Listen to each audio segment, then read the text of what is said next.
암몬과의 전쟁에 나가지 않았던 다윗이 간음죄를 범하게 됩니다. 간음죄를 감추려고 시도하다가 살인죄까지 범하게 되지요. 왕궁의 다윗의 범행이 알려졌을 가능성이 없지 않았지만 아무도 다윗의 이 범행에 대해서 지적해 주지 않았습니다. 그렇게 못했겠지요. 그러나 이스라엘의 진정한 왕은 다윗이 아니라는 사실이 곧 드러나게 됩니다. 선지자 나단이 다윗에게 나와서 그의 죄를 지적하고 죄에 대한 징계를 선언했기 때문이었습니다. 다윗은 놀랍게도 즉각적으로 회개를 했습니다. 우리가 다윗에게서 배워야 될 위대한 점이 여러 가지가 있는데 그 중에 중요한 한 가지가 바로 이런 모습입니다.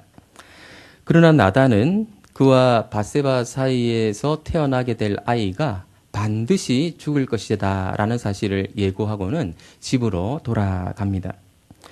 여기서 우리는 본문이 제기하는 어려운 질문 하나를 대하게 됩니다. 부모가 죄를 지었는데 왜 아이가 죽어야 하는가 하는 그런 질문입니다. 다윗은 용서해 주셔서 살게 해 주셨는데 아이는 왜 죽게 만드시는가 하는 것이지요. 어떤 학자들은 죄의 결과와 죄에 대한 벌을 구분해서 이 부분을 설명하려고 시도하기도 합니다. 다윗은 용서받았기 때문에 죄에 대한 벌은 면할 수 있었지만 죄의 결과는 그대로 남아서 아이가 죽게 된다 이렇게 설명을 하는 것입니다. 이 부분을 설명하는 것이 쉽지 않기 때문에 이런 식으로라도 설명해 보려고 시도를 하는 것이죠. 어떤 부분은 설명이 되는 것 같은데 또 모든 부분이 다 설명되는 것 같아 보이지는 않습니다. 이렇게 설명함에도 불구하고 아이가 왜 죽어야 하나 이런 생각이 여전히 남게 되는 것이죠. 18절을 보면 이 아이는 1회 만에, 즉 7일 만에 죽게 됩니다. 왜 하필 1회 만에, 7일 만에 죽은 것일까요? 이스라엘에서 남자아이는 태어난 지 8일째 되는 날에 할례를 받게 됩니다. 할례를 받음으로써 비로소 이 아이는 이스라엘 공동체의 일원이 되는 것이죠. 그리고 또 할례를 받고 난 다음에야 비로소 이름을 받게 되는데요. 이름을 받음으로써 비로소 온전한 존재가 되는 것이죠.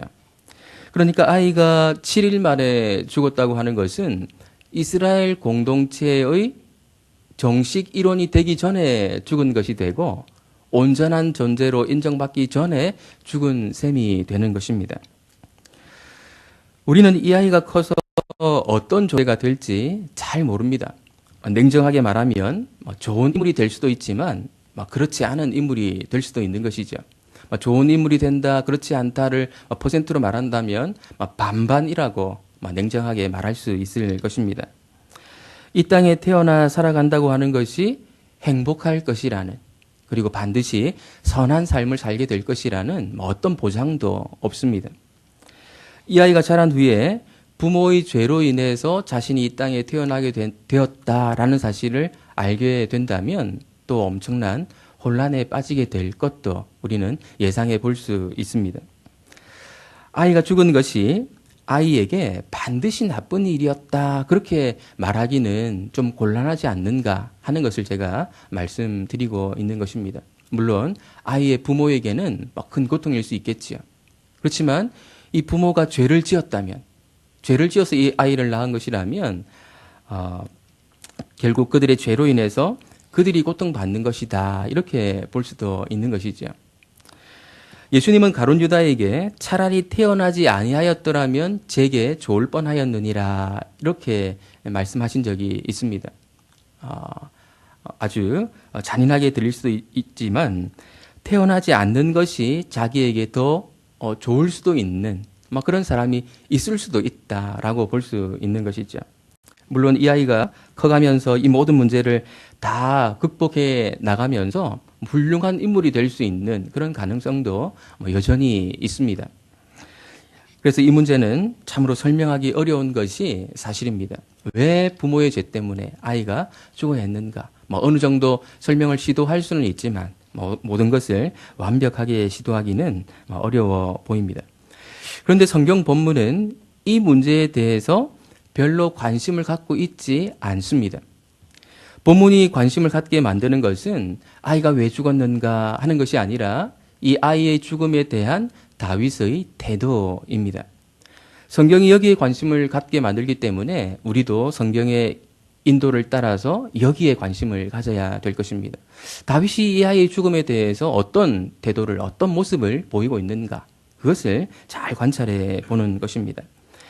다윗이 보이는 태도는 보통 사람들의 예상을 초월합니다. 밧세바가 낳은 아이가 심히 앓자 다윗은 그 아이를 위해서 간절히 기도합니다. 얼마나 간절했는지 금식을 했고요. 그리고 밤새도록 땅에 엎드려서 기도를 했던 것 같습니다. 왕의 주변 원로들이 땅에 엎드려 기도하는 왕의 모습이 안쓰러웠는지 막 일으켜 세우려고 시도를 했지만 아무 소용이 없었습니다. 기도 내용은 거의 분명해 보입니다. 이 아이를 살려달라는 것이었을 것입니다. 차라리 나를 죽여달라는 그런 내용이었을 것입니다.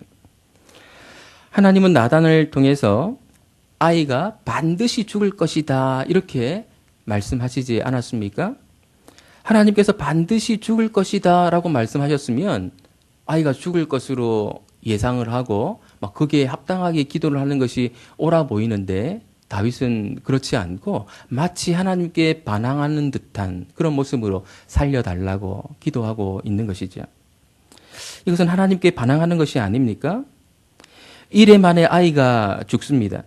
다윗의 신하들은 아이가 살아있을 때 다윗이 보였던 그 모습을 잘 알고 있었기 때문에 감히 다윗에게 아이가 죽은 소식을 알리기를 꺼려합니다. 눈치 빠른 다윗이 아이가 죽었다는 사실을 알아차립니다. 그러나 신하들의 예상과는 전혀 다른 행동을 하는데요. 몸을 씻고 기름을 바르고 의복을 갈아입습니다. 그러고는 여호와의 전, 아마도 성막이었겠지요. 여호와의 전에 들어가서 하나님께 경배합니다. 그러고는 음식을 차리게 하고 먹습니다. 아무렇지도 않게 일상생활을 재개하고 있었던 것이죠. 다윗의 신하들은 다윗의 정신이 이상하게 된 것 아닌가 그런 의문을 품었을지도 모르겠습니다. 궁금해서 견딜 수 없었던 신하들이 다윗에게 질문합니다. 21절을 보시면 그의 신하들이 그에게 이르되 아이가 살았을 때에는 그를 위하여 금식하고 우시더니 죽은 후에는 일어나서 잡수시니 이 일이 어찌 됨이니까 하니 이에 대해서 다윗은 길이 남을 명언으로 대답을 하는데요. 22절, 23절 말씀 우리 같이 한번 읽어보겠습니다.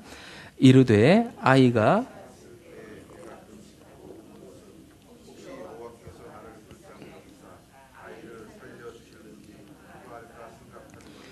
지금은 죽었으니 내가 어찌 금식하랴 내가 다시 돌아오게 할 수 있느냐 나는 그에게로 가려니와 그는 내게로 돌아오지 아니하리라 하니라. 아이가 반드시 죽으리라는 말씀을 하셨음에도 불구하고 다윗이 아이를 살려달라고 기도했던 것은 하나님께 대한 반항이 아니라 하나님의 주권을 인정하는 그런 모습이었습니다. 아이를 위한 기도는 반드시 살려주셔야 한다는 고집이나 협박이 아니라 불쌍히 여김 받기 위한 최선의 액션이었던 것이죠. 하나님이 자기가 원하는 것을 들어주시지 않더라도 어쩔 수 없다는 그런 자세가 깔려 있었던 것입니다.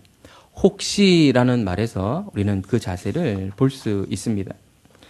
아이가 죽자 아무 일도 없었다는 듯이 일상생활로 돌아온 것은 정신이 이상해져서가 아니라 인간의 한계를 인정했기 때문이었습니다. 인간은 죽은 후에 다시 살아서 돌아올 수 없는 그런 존재, 연약한 존재인 것이죠. 그 사실을 잘 알고 있었기 때문에 깨끗하게 인정하기로 했던 것입니다. 다윗이 보인 행동은 알고 보면 지극히 정상적인 행동이라고 말할 수 있는데 실제로는 보통 사람들이 따라하기 힘든 그런 행동이라고 말할 수도 있습니다.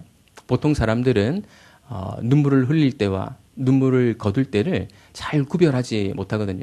눈물을 거두어야 할 때에도 불구하고 눈물을 흘리는, 눈물을 흘려야 할 때는 또 눈물을 거두는 이런 모습을 종종 보이곤 하는 것이죠. 본문이 강조하고자 하는 것은 아이가 왜 죽었는가 하는 것이 아니라 다윗의 이런 모습입니다. 과거로부터 과감하게 자유로워지는 모습, 정말 대단하다라고 말할 수밖에 없는 이런 모습, 이 모습을 본문은 소개하고자 하는 것입니다. 이 부분을 보다 적절히 이해하기 위해서는 사무엘서와 열왕기서의 역사적인 배경을 우리가 다시 한번 기억해낼 필요가 있습니다. 사무엘서와 열왕기서는 다윗 당대에 쓰인 것이 아니라 이스라엘의 멸망 이후에 쓰인 책들입니다. 이스라엘 왕정이 왜 멸망할 수밖에 없었는가 하는 것을 돌아보고 반성하도록 만들기 위해 기록된 책들이거든요. 멸망해서 포로 생활을 하고 있던 이스라엘 백성들이 다윗의 이런 태도에서 배워야 할 점이 무엇이었을까요? 과거의 죄를 뼈저리게 기억을 하되 거기에 매여 있지 말고 자유하라는 것입니다. 과거의 죄로 인해 슬퍼하고 후회하기만 할 것이 아니라 과거로부터 자유해서 미래로 나아가기를, 또 미래를 향해 나아가야 한다는 것을 말하고 있는 것이죠. 다윗으로부터 이것을 배우라는 것입니다. 아이의 죽음에 더 이상 슬퍼하지 않고 미래를 향해 나아가는, 과거로부터 자유로워지는 이런 다윗의 모습을 본받으라, 그렇게 교훈하고 있는 것입니다. 우리 역시 다윗으로부터 이 점을 배워야 합니다. 우리는 항상 과거의 실수, 과거의 죄를 기억할 필요가 있습니다. 그래야 똑같은 실수를, 똑같은 죄를 반복하지 않기 때문이죠. 그러나 과거에 매여서 지금 내가 경험하고 있는 일들을 그 과거와 연결시켜서 거기에 매여서 원망하고 불평하는 것은 하지 말아야 된다, 곤란하다라는 것입니다. 어떤 사람들은 그것을 가계의 저주라고 말할지도 모르겠습니다. 과거의 죄책에 묶여서 한 걸음도 앞으로 나아가지 못하는 그런 사람들이 있습니다. 어떤 사람들은 자신에 대해서 또 다른 사람들에 대해서 끊임없이 분노하는 그런 모습을 보이기도 합니다. 이런 사람들은 종종 다른 사람들 눈에 부정적인 사람으로 비춰지기 쉬운 것이지요. 다윗이 보여주는 교훈은 그런 사람이 되지 말라는 것입니다. 우리가 할 수 없는 것과 할 수 있는 것을 구별해서 과거로부터 자유할 수 있어야 한다라는 것입니다. 우리가 과거를 어떻게 바꿀 수 있겠습니까? 할 수 없는 일이기 때문에 그것을 빨리 잊어버리고, 잊어버릴 것은 잊어버리고 자유로워져야 된다라는 것이죠. 하나님은 당신의 백성들이 언제나 새롭게 시작할 수 있는 은혜를 주시기 때문입니다. 이후의 내용은 하나님께서 주시는 은혜가 어떤 것인가 하는 것을 보여줄 것입니다. 다윗은 밧세바를 위로하고 그녀와 동침해서 아들을 낳습니다. 24절 말씀 같이 한번 읽어보겠습니다. 다윗이